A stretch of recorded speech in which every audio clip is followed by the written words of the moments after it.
আপনি সমাজটাকে দেখুন, বাপ দেনা করেছে, বাপ দেনা করেছে অনেকদিন, গরিব মানুষ দিতে পারছে না, তো বড় ছেলেটাকে দোকানদার ধরে বলছে তোর বাপ এই মাল নিয়ে গেলো, চাপা খেয়ে গেলো, অনেক পয়সা হয়েছে, পয়সাটা দিচ্ছে না, তো আবার এখন পয়সা করিনি, মেজেটার বলকে দাও। মেজেটার ধরলো, তো মেজেরা বলতেছে বড় ভাই দিচ্ছে না, তো আমি দিচ্ছি ওখানে। ছোটটার ধরে এসে তা বলতে আমি তো বাপের দুটো খাত দেয়, ওরা দুটো খাতিও দেয় না, তা বাপের দেনাটা অন্তত দেখ। আমি গল্প বলছি মনে হচ্ছে, গল্প বলছি। হায় হায় মুসলমান, নবীরই চেননি গো, শুধু বকবকানি শুনেছ, নবীকে চেননি। হ্যাঁ, সামান্য কটা পয়সার দেনার দায়, বাপের দেনা বেটা নেয় না, বেটার দেনা বাপ নেয় না, এটাই সমাজের রেকর্ড। হ্যাঁ, আর আমরা পাপ করে জাহান্নামে যাব, দায় পড়েছে নবীর, তিনি ক্ষমা চাইছেন, কিয়ামতের দিনে সুপারিশ করবেন যাতে তার উম্মতেরা জাহান্নামের আগুন থেকে বেঁচে যায়। আমরা পাপের দায়ে জাহান্নামে যাব, নবী মার খেয়ে আর গাল শুনে আমাদেরকে ইমানদার বানানোর চেষ্টা করতেই তার জীবনের একটা মুহূর্ত সুখ আর শান্তি বলতে নবী জীবনে ভোগ করতে পারেননি। রাসূলুল্লাহ যখন মৃত্যুশয্যায় কপাল দিয়ে ঘাম ঝরছে, আল্লাহু আকবার, হযরত ফাতেমাতুজ জোহরা রাদিয়াল্লাহু আনহা তিনি রাসূলের ঘামটাকে মুছে দিচ্ছেন আর বলছেন, আহ আমার আব্বাজানের কি কষ্ট। একটা হাদিস মনে রাখুন, হুজুর বলেছেন মৌতুল মুমিনি আরকুল জাবিন, রাসূল বলেছেন ঈমান নিয়ে মরার একটা আলামত হলো কপাল ঘামা। কথাটা মনে থাকবে। হ্যাঁ, এটা কি কিয়ামতে কাজে লাগাবেন না এক্ষুনি কাজে লাগানো যাবে?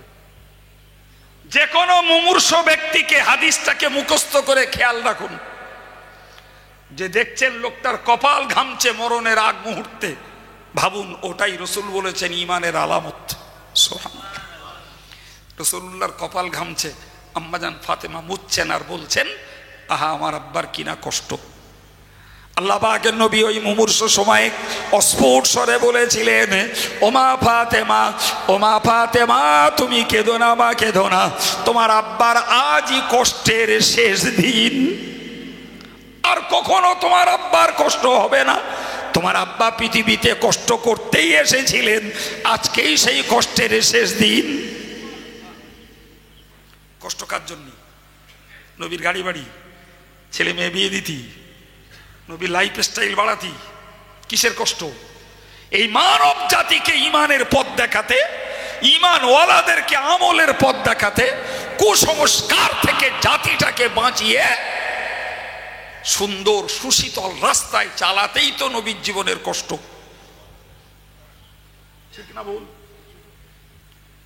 হায় রে, যে নামাজ কাবায় পড়তে যে রাসূলুল্লাহ সেজদায় গেছেন, কয়েক দিনের পচা উটের জোলাম রাসূলের পিঠে চাপিয়ে দেওয়া হলো, ঠেলে তুলবার ক্ষমতা হবে না, মুহাম্মদ দম লেগে মরে যাবে। রাসূলুল্লাহ রুকুতে গেলেন, গলায় রশির ফাঁস পরানো হলো, ওই উটের পচা ভড়িটা কানতে কানতে ছুটে যেয়ে আম্মাজান ফাতেমা রাসূলের পিঠ থেকে নামালেন। তিনি বদদুয়া করতে গেলেন, রাসূল বললেন, বা ফাতেমা তুমি এদের জন্য বদদুয়া করো না, দোয়া করো আল্লাহ ওদের হেদায়েত দেন।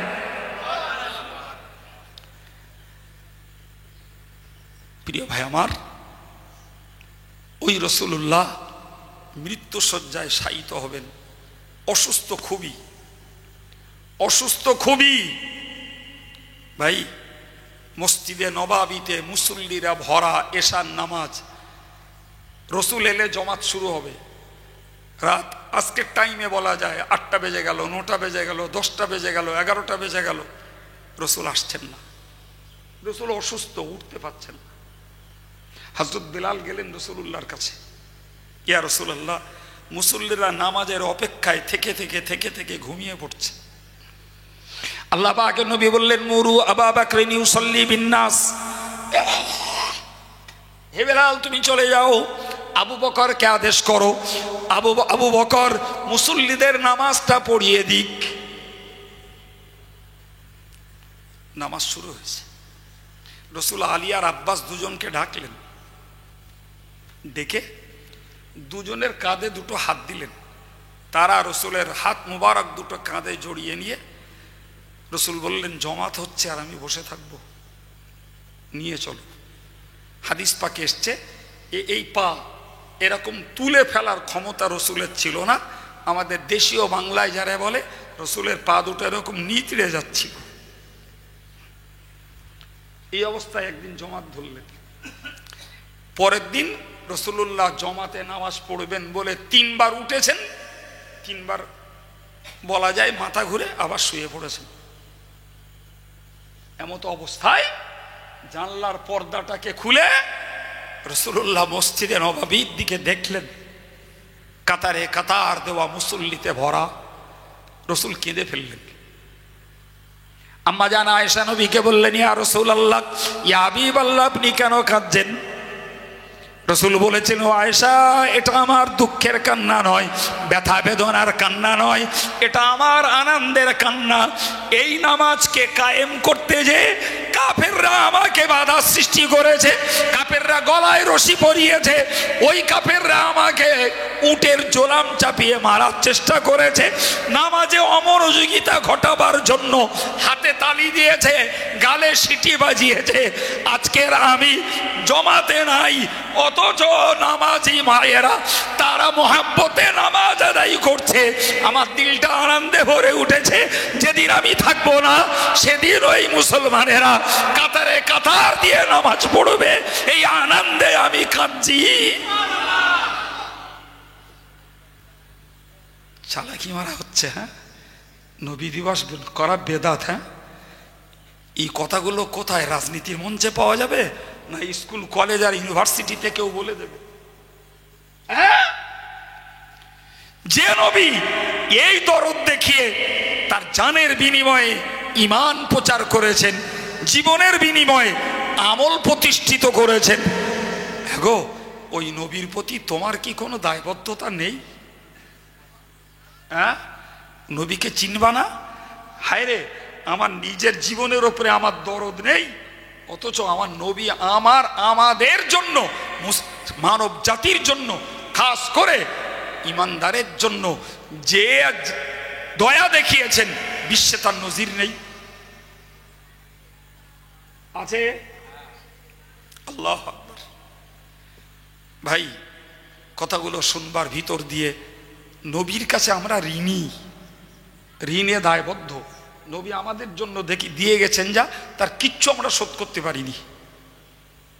পেরেছি? কি দিয়েছেন? কি দিয়েছি? কিচ্ছু দেইনি, কিচ্ছু দেইনি। আমার আল্লাহ কোরআনে বলেছেন, লাকাদ জাআকুম রাসূলুম মিন আনফুসিকুম, ও নবী, ওগো দুনিয়াবাসী, তোমরা মনে রাখো, তোমাদের কাছে এসে পৌঁছেছে তোমাদের স্বজাতির মধ্য থেকে একজন রসূল, একজন মাস্টার, একজন ড্রাইভার, একজন গাইডম্যান তোমাদের কাছে এসে পৌঁছেছে, তথা আমি আল্লাহ পাঠিয়েছি। তিনি জিন নন, তিনি ফেরেশতা নন, তিনি মানব জাতিরই একজন। জোরে বলুন। তোমাদের মতন খাওয়া পরা, ওঠা বসা, ব্যবসা বাণিজ্য, রাখালগিরি, ছাগল চারানো, পরের মান্দারি, পরের গোলামি, সব কিছুই তিনি করেছেন। বিবাহ করেছেন, বাচ্চা হয়েছে, বাজারঘাট করেছেন, সব কিছু তোমাদের মতো কার্যকলাপ করেছেন।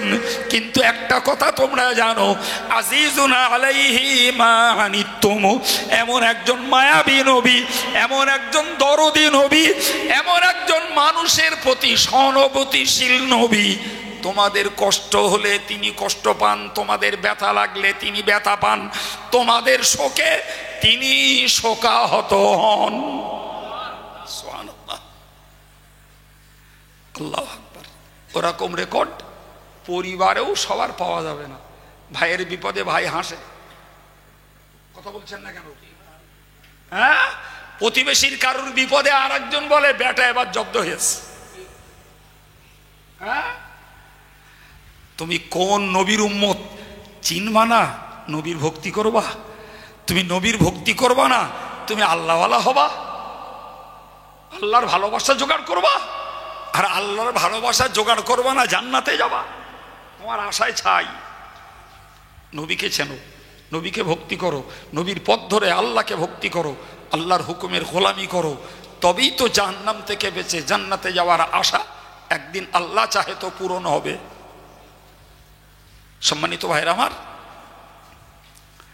বুঝুন তো, আল্লাহ বললেন এমন একজনকে তোমাদের নবী বানিয়েছে। আচ্ছা, আপনারা সেই অজনসিতে শোনেননি যে এক বুড়ি রাসূলুল্লাহর পথে কাঁটা বিছাতো? গোসলে গায়ে না এরা?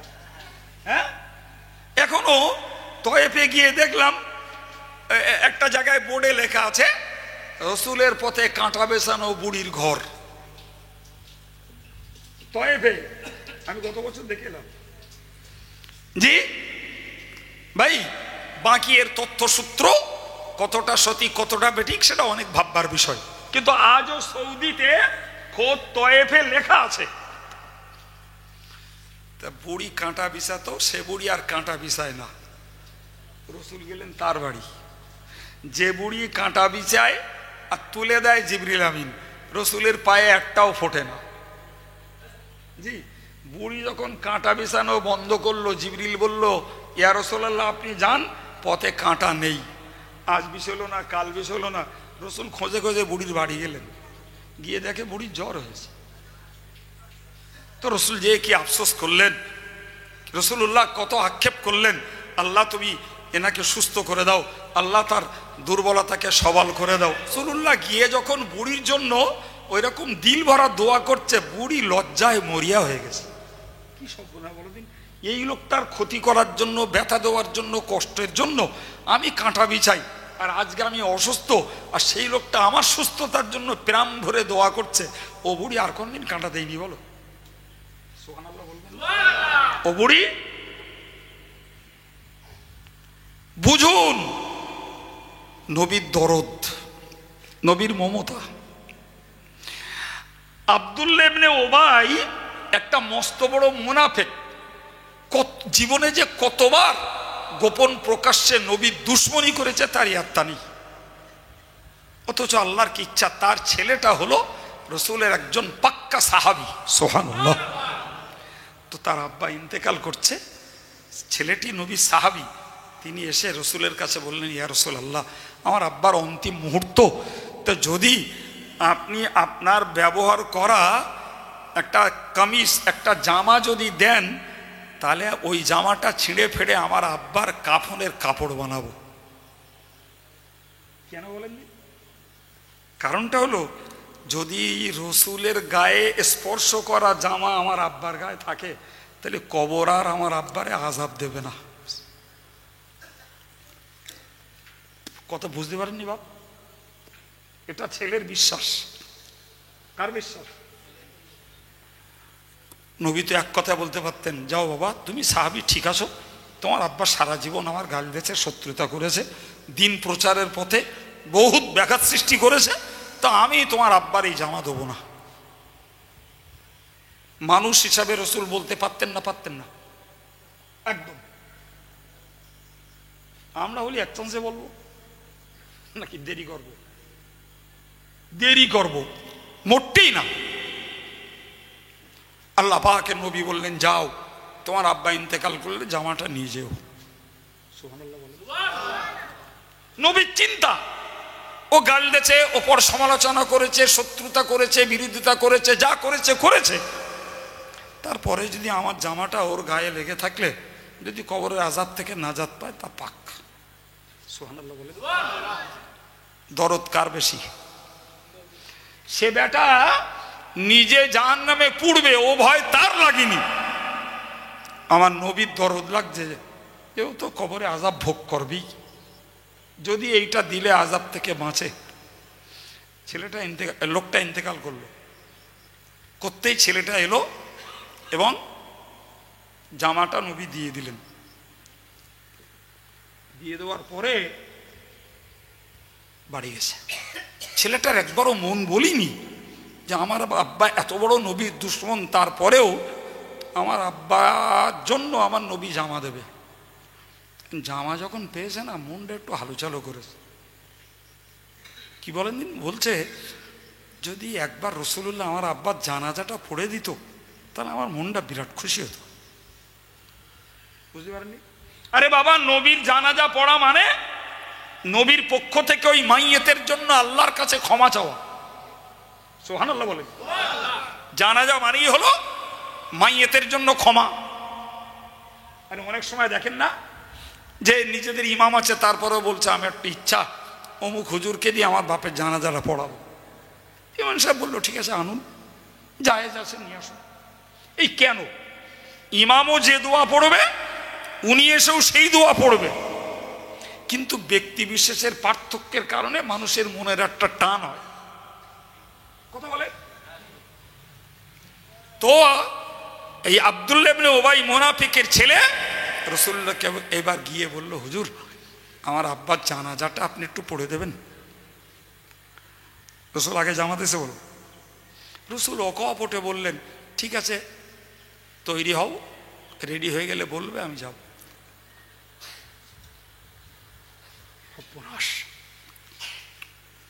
হযরত ওমর ফারুক রাদিয়াল্লাহু আনহু রেগে আগুন হয়ে গেলেন একদম। বললেন, ইয়া রাসূলুল্লাহ, ওই লোকটাকে আমি দুদিন আগ পর্যন্ত আপনার বিরুদ্ধে গাল দিতে শুনেছি, আর আপনি আজকে তার জানাজা পড়তে যাবেন? নবী বললেন, ওমর আল্লাহ আমাকে মানা করিনি। আল্লাহ। এবার রাসূলুল্লাহ তৈরি হয়েছে, শুনলে অবাক হয়ে যাবেন। রাসূলুল্লাহ যাওয়ার জন্য রেডি হয়েছেন, ওমর আছে বলো। হযরত ওমর রসুলের এই জামার কোনা টেনে ধরেছে, যাওয়া হবে না। ওমরের একটাই বক্তব্য যে এর মতন বদমায়েশের জন্য যদি আপনি মাগফিরাতের ক্ষমা চাওয়ার দোয়া চান তাহলে খেজুরে আর ভালো হবে না। বাংলা কথা, এই কথার যুক্তি আছে না নেই? খেজুরে আর ভালো হবে। কিন্তু ওমর টেনে ধরার পরেও রসুল ওমরের কাছ থেকে জামাটাকে ছাড়িয়ে নিয়ে পা বাড়ালেন। ওমর আর কিছু বললেন না। এই যেটা ধরেছিলেন এটা হলো আবদার, এর পরে যদি বাধা দেয় সেটা হবে বেয়াদবি। রসুলও গেলেন, ওমরও গেলেন, যথারীতি জানাজা পড়লেন, দাফন হয়ে গেল। দাফনের পরে ফিরছেন, ঠিক সেই সময় কোরআন নাজিল হলো। কেউ বলেছেন পরেও নাজিল হয়েছে। কি নাজিল হয়েছে? লা তুসাল্লি আলা আহাদিম মিনহুম মাতা আবাদান ওয়ালা তাকুম আলা কবরি ইন্নাহুম কাফারু বিল্লাহি ওয়া রাসূলিহি। অন্য আয়াত নাজিল হয়েছে, ইস্তাগফির লাহুম আও লা তাস্তাগফির লাহুম ইন তাস্তাগফির লাহুম ৭০ মাররাতান ফালান ইয়াগফিরাল্লাহু লাহুম। আমার আল্লাহ বললেন, নবী হে, যদি তুমি ওদের জন্য ক্ষমা চাও কিংবা ওদের জন্য ক্ষমা নাই চাও কিংবা ৭০ বার ক্ষমা চাও, আমি আল্লাহর কাছে ওদের ক্ষমা নেই, ওদের ক্ষমা নেই। খবরদার, যারা কুফরি করে, মুনাফিকি করে, শিরিক করে মারা যাবে, এদের জানাজাও পড়বে না, এদের কবরের ধারেও কোনোদিন দাঁড়াবে না। ওমর তখন দুয়াতে বগল বাজাচ্ছে, হুজুর এবার হয়েছে তো? আমার কথা লেননি তো? এই আল্লাহ পাকের এই আয়াত সম্পূর্ণ ওমরের মতামতের পক্ষে চলে গেছে না? রাসূল বললেন, ওমর আল্লাহ যখন মানা করেছেন আর যাব না। কিন্তু আগে মানা করেননি, গেছিলাম। আমার বক্তব্য, নবী গেছিলেন কেন? মায়ার নবী, দয়ার নবী, দরদের নবী, সহানুভূতির নবী। যদি আমার জানাজা পড়ায়, যদি আমার জামা তার ব্যবহারে দেওয়ায়, যদি আযাব থেকে বেঁচে যায়, যাক। কেটা দেখাবে বাপে দরদ?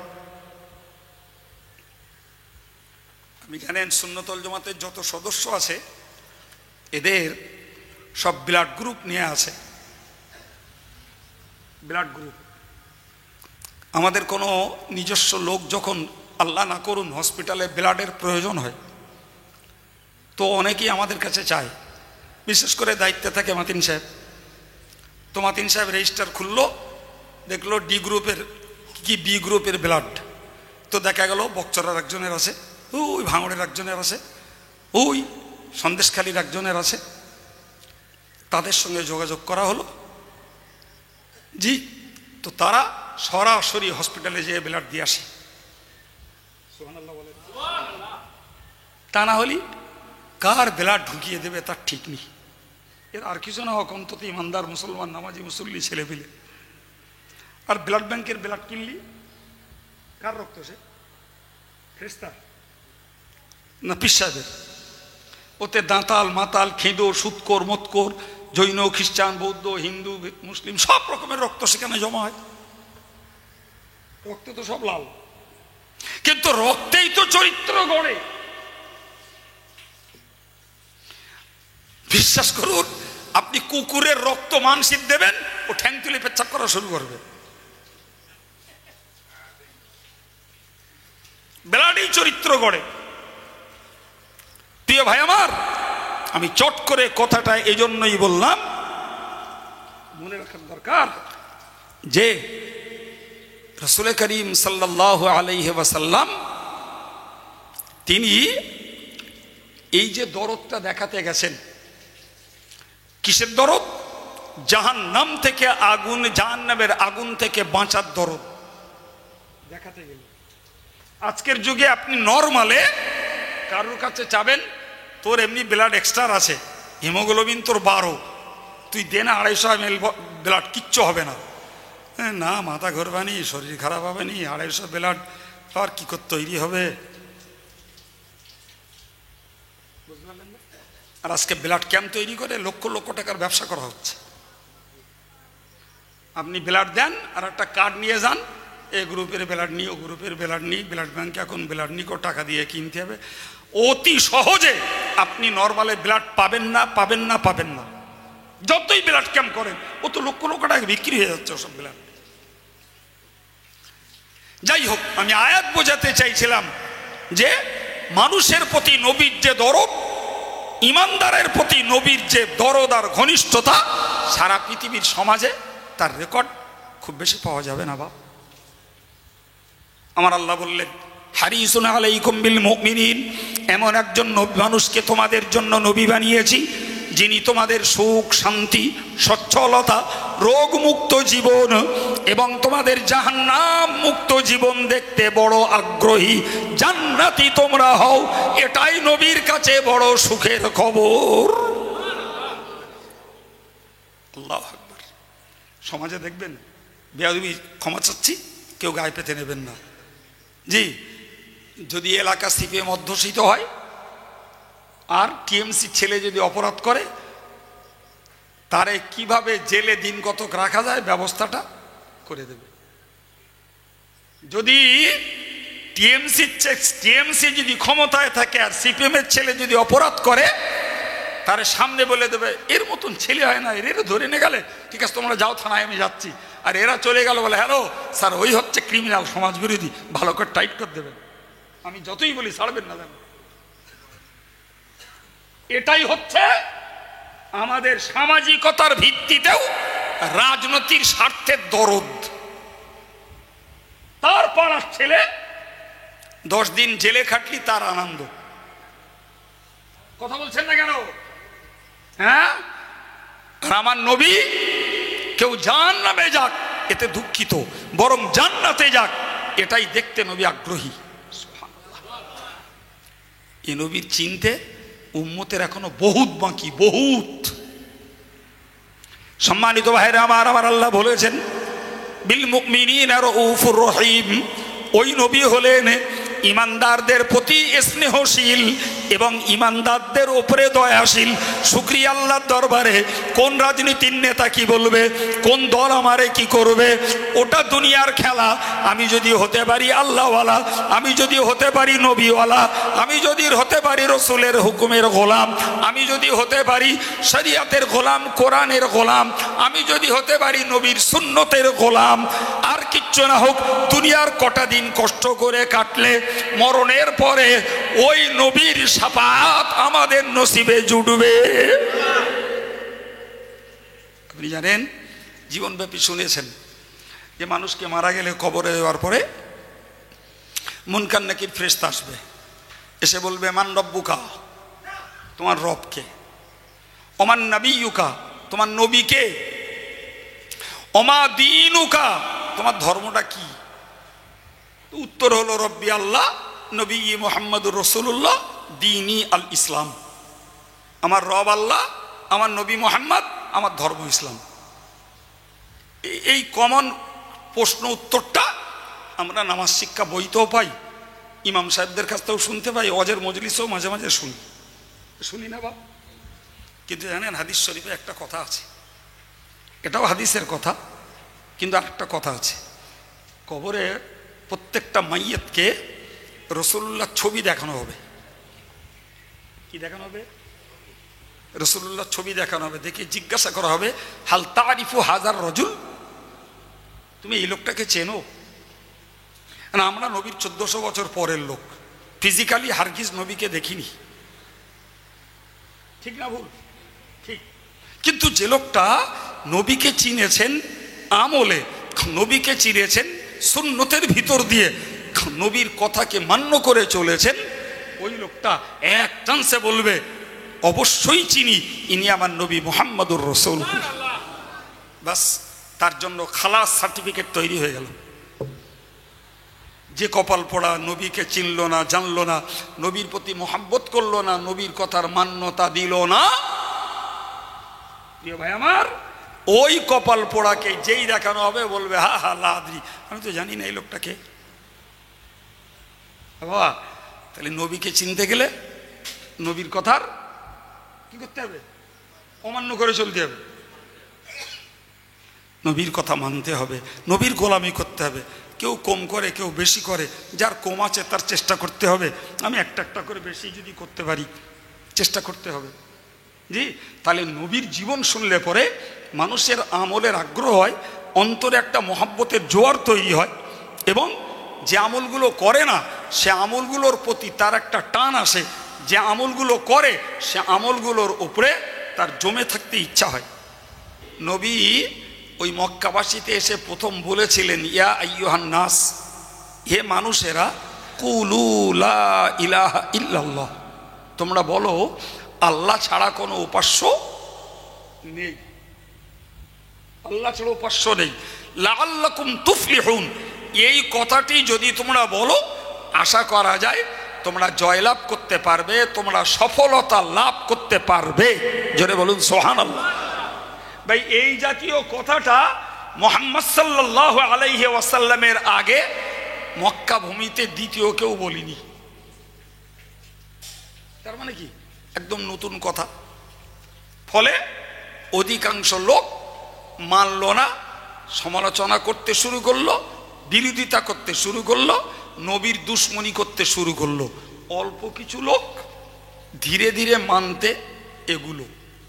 সুবহানাল্লাহ। আর যে লোকগুলো মানলো না, এই লোকগুলোই নবীরে বলল মুহাম্মদ পাগল হয়ে গেছে। নাউজুবিল্লাহ। বলল আমি কোরআন দ্বারা বলতে পারি প্রত্যেকটা কথা। ওরা বলল মুহাম্মাদের মাথা বিগড়ে গেছে, মস্তিষ্ক বিকৃত। কেউ বলল মুহাম্মদ বোধহয় অর্থলোভী, তাই অর্থের লোভে এটা করছে। কেউ বলল মুহাম্মদ চরিত্রহীন। সেই কালের কথা, সেই কালের কথা যে খোদ রাসূলুল্লাহ নিজের চাচারা আড়ায় পাড়ায় বলে বলে বেড়াতে লাগলো, জানো আমাদের এই ভাইপোটার মাথা খারাপ হয়ে গেছে। আমার এই ভাইপোটা না বিরাট মিথ্যে কথা, বিরাট মিথ্যে কথা বলে, ওর কথা যেন তোমরা কেউ নিও না, ও পাগল হয়ে গেছে। নিজের চাচারা বলে বলে বেড়াচ্ছে। আচ্ছা, বাড়ির চাচা যদি এরম বলে, পাড়ার লোকে আর বিশ্বাস করে এনার কথা? হ্যাঁ ভাই, এরপরে এগুলো তো মুখের গাল, কাঁকর ছুঁড়ে মারা, পাথর ছুঁড়ে মারা, নবীকে সমাজে বয়কট করে 3 বছর নজরবন্দি রেখে কষ্ট দেওয়া, নবীকে হত্যা করার ব্যবস্থা করা, দেশ ছাড়া করার চেষ্টা করা, কল্পনা করা, কিংবা জেলে বন্দি করার কল্পনা করা, এই সবগুলো কাজের ভিতর দিয়ে নবীকে কষ্ট দিল। আপনাদের কাছে আমার বিবেকের বিবেচনা বিচার একটু বলবেন, আমার নবীর দোষটা কি? কি দোষ? ওরা ওদেরই বক্তব্য, ওরাই তো বলেছে মুহাম্মদ আল আমিন। সুবহানাল্লাহ। মুহাম্মদ বিশ্বস্ত, ওদের বক্তব্য।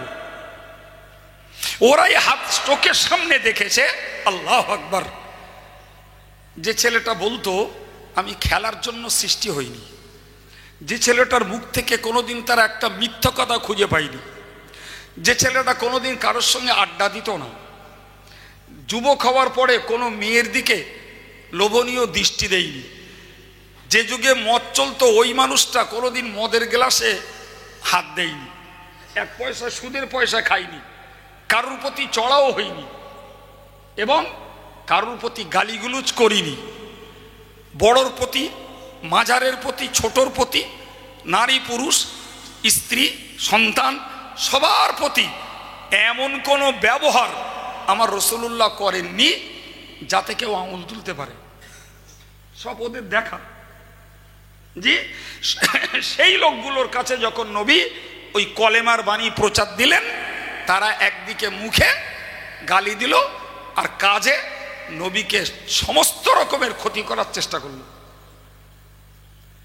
তাহলে তোমরাই যখন বললে ছেলেটা সত্যবাদী, ছেলেটা সাধু, ছেলেটা ভদ্র, ছেলেটা বিনয়ী নম্র, ছেলেটা হারামের পয়সা ভোগ করে না, মদ খায় না, ছেলেটা মারামারি করে না, যুদ্ধ করে না, তাহলে দোষটা কিসের? তোমরা মারতে গেলে কেন? তারে গাল দিলে কেন? তারে বয়কট করে কেন রাখলে? তাকে দেশ ছাড়া করতে কেন চেষ্টা করলে? কেন তোমরা চক্রান্ত করলে হত্যা করে দেওয়ার? কারণ একটাই, ওরা বলতো যে কথার কথা ফেরেশতারা আল্লাহর মেয়ে, নবী ওজায়ের আল্লাহর ছেলে, ঈসা নবী আল্লাহর ছেলে, ওই সূর্য হলো খোদা, ওই আকাশের তারকা খোদা। কেউ নিজেরা মাটিতে আগুন জ্বালিয়ে বলতো এইটি খোদা, এরে সেজদা করলে আর পূর্তি হবে না। কেউ হাতে করে মাটি দিয়ে কিছু পুতুল বানালো, গিয়ে তার কাছে মাথা ঠকে বলল এই আমরা মাবুদের উপাসনা করেছি। আর আমার নবী ও সবগুলোর এগেনস্টে বললেন লা ইলাহা। ঈসা নবীও মাবুদ না, ওজায়েরও খোদা না, ও সূর্যও না, ও ফেরেশতাও না, ও হাতে গড়া জিনিসও না, তারকাও না, বড় পাথরও না। মাবুদ, উপাস্য একমাত্র, শুধুমাত্র, কেবলমাত্র আল্লাহ, আল্লাহ, আল্লাহ। এতেই তাদের রাগ, এতেই তাদের দুশ্মনী, এতেই তাদের শত্রুরা। এই মুহাম্মাদের ওই বাণীটা যদি মেনে নেওয়া হয় তাহলে আমাদের বিগত দিনের সমস্ত বিশ্বাস সব বাদ চলে যাবে, সব। তো রসুল তো মারধর খেয়ে, গালটাল খেয়ে রসুল তো বলতে পারতেন আল্লাহ তোমার দিন প্রচার করতে তুমি আমার পাঠালে, তা আমি দিন প্রচার করতে যেয়ে এই ঠেকায় পড়লুম, তা আল্লাহ আমি তোমার দিন প্রচার করতে পারবো না, তুমি অন্য কারোর দিয়ে প্রচার করিয়ে নাও। বলিলেন এরকম? হ্যাঁ, বরং কোরআন বলছে লাআল্লাকা বাখিউন নাফসাকা আল্লা ইয়াকুনু মুমিনিন। নবী হে, ওই ওরা ঈমান আনছে না বলে ওই কষ্টে কষ্টে তুমি নিজে ধ্বংস হয়ে যাবে। তার মানে এত কষ্ট নবী করেছেন যে নবীকে আল্লাহ অত কষ্ট করতে বলেননি, নবীকে শুধু বলেছেন বাল্লিগ মা উনজিলা ইলাইকা মির রাব্বিক, নবী তোমার কাছে যা নাজিল করেছি পৌঁছে দাও, ও না মানলে আমি বুঝে নেবো, তোমার বুঝতে হবে। কিন্তু নবী কি চিন্তা করেছেন বলেন দিন? আমি এদের নবী মানে এরা আমার জাতি, এরা আমার উম্মত, এরা আমার ছাত্র, এরা আমার ছাত্র, এরা আমার রুহানি আওলাদ। এরা যদি আজকের আল্লাহর একত্ববাদকে না মানে, কোরআনকে না মানে, আমার বাণীকে যদি না মানে, মৃত্যুর পরে কবরের আযাব, হাসরের আযাব, জাহান্নামের আযাব, পুলসিরাতের আযাব এবং সর্বোপরি জাহান্নামে চিরকাল এদের অবস্থান করতে হবে। ফলে তোরা আমায় গালি দে, তোরা আমায় মার, তোরা আমার ভৎসনা কর, সব কর, তবুও তোরা বল লা ইলাহা ইল্লাল্লাহ মুহাম্মাদুর রাসূলুল্লাহ। আপনি বলেন এ দরদি মানুষ পৃথিবীতে দ্বিতীয় একটা দেখান। আপনারা দাওয়াত করেছেন, আমি এসছি, এই মসজিদের পক্ষে কিংবা এই শ্রোতাদের পক্ষে আমাকে কেউ অপমান করেন, এখান থেকে সালাম দিয়ে বিদায় নেবো, আর তৃতীয় দিনে মসজিদে ঢুকবো না। তোরা হেদায়েত হোস গিয়ে না হোক, আমি আমার সম্মান হানি করতে যাবো কেন রে? কথা বলেন ঠিক না ভুল? হ্যাঁ, এটা হচ্ছে আমাদের মতন খুচরো নগণ্য নবীর পায়ের ধুলোর অধম আমাদের প্রত্যেকের। আমার একলার না ভাই, আপনি আমার বাড়ি যাবেন, আমি ভ্রমণ করবো, আপনি তোলপাড় করে দেবেন এলাকায় এসে। কাইম সাহেব মানুষ না, বাড়িগুলো দিয়ে ব্যবহার করে। হ্যাঁ, কি ভাবছেন? আর ওই নবী এই গালি শুনে আর মার খেয়ে তারপরেও নবীর দাবি তোমরা সব করো, ইমানটা আনো, তোমরা ইমানটা আনো। সম্মানিত ভাইরা আমার, আবুল আহাব রসুল্লাহকে মেরেছে।